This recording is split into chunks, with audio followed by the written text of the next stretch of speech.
Hi! Hello అండి. అందరూ ఎలా ఉన్నారు? ప్రస్తుతం మన తెలంగాణ రాష్ట్ర వ్యాప్తంగా ఉన్న రైతులకు తెలంగాణ రాష్ట్ర ప్రభుత్వం రైతు భరోసా నిధులు అందించడానికైతే సిద్ధమవుతుందనమాట. ప్రస్తుతం మనకి యొక్క రూ. 6,000 మనకి ఎప్పుడు జమ కాబోతున్నాయి? మిగిలే వరకు ఎప్పుడు జమ చేస్తుంది రాష్ట్ర ప్రభుత్వం అనే దానిపై ఈ వీడియోలో పూర్తి స్థాయి సమాచారం తెలుసుకోవడానికైతే ప్రయత్నిద్దామండి. ఈ వీడియోనైతే ఎక్కడ కూడా ఆపకుండా చివరి వరకు అయితే చూడండి. అప్పుడే మీకు పూర్తి వివరాలన్నీ కూడా తెలుస్తది. అంతకంటే ముందు కొత్తగా ఎవరైనా మన ఛానల్‌ని చూసినట్లయితే వెంటనే ఛానల్ అయితే సబ్స్క్రైబ్ చేసుకోండి.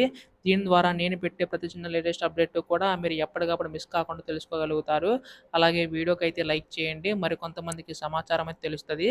ఇంకా ఆలస్యం చేయకుండా వీడియోలోకైతే వెళ్ళిపోదాం. ప్రస్తుత రాష్ట్ర వ్యాప్తంగా ఉన్న పెన్షన్‌దారులందరికీ కూడా ఉపయోగపడేలాగా రాష్ట్ర ప్రభుత్వం ఏంటంటే, ఈ యొక్క పెన్షన్ నిధులు పెంచి అందించడానికైతే సిద్ధమవుతుందనమాట.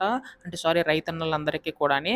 రైతు సోదరులందరికీ కూడా చూసుకున్నట్లయితే రాష్ట్ర ప్రభుత్వం మనకి రూ. 12,000 ప్రతి సంవత్సరం కూడా అందిస్తామని చెప్పి హామీ అయితే ఇవ్వడం అయితే జరిగింది కదా!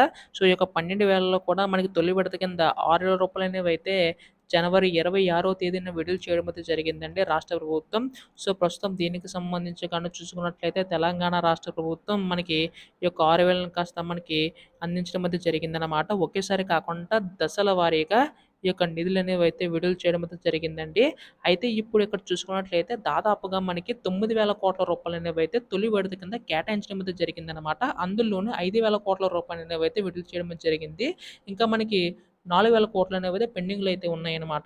వారందరికీ కూడా దాదాపుగా 40,00,000 మంది పైగా అయితే రైతన్నలందరికీ కూడా జమ అయ్యాయి. ఇంకా 15,00,000 మంది పైగా అయితే జమ కావాల్సి అయితే ఉందన్నమాట. ప్రస్తుతం 2, 3 ఎకరాలు ఉన్న వారికైతే జమ అయ్యాయండి. మిగిలిన వారికి ఎప్పుడు జమ అవుతాయని చెప్పేసి రాష్ట్ర ప్రభుత్వం అయితే మనకి ఎప్పుడు జమ చేస్తుందని చెప్పేసి చాలామంది రైతు సోదరులైతే ఎదురు చూస్తున్నారు. వారందరికీ కూడా రాష్ట్ర ప్రభుత్వం శుభవార్త అయితే చెప్పబోతుందన్నమాట. మనకి ప్రస్తుతం ఎవరికైతే జమ కాలేదో వారందరికీ త్వరలోనే జమ చేయడానికైతే సిద్ధమవుతుందండి. రేపు ఎల్లుండిలోగా ఈ యొక్క నిధులు సర్దుబాటు అయిందో విడుదల చేసే అవకాశం ఉందన్నమాట రాష్ట్ర ప్రభుత్వం. ఇటువంటి లేటెస్ట్ అప్డేట్స్ అన్నీ కూడా మిస్ కాకుండా తెలుసుకోవాలనుకుంటే వెంటనే ఛానల్ అయితే సబ్స్క్రైబ్ చేసుకోండి. ధన్యవాదములు. జై హింద్.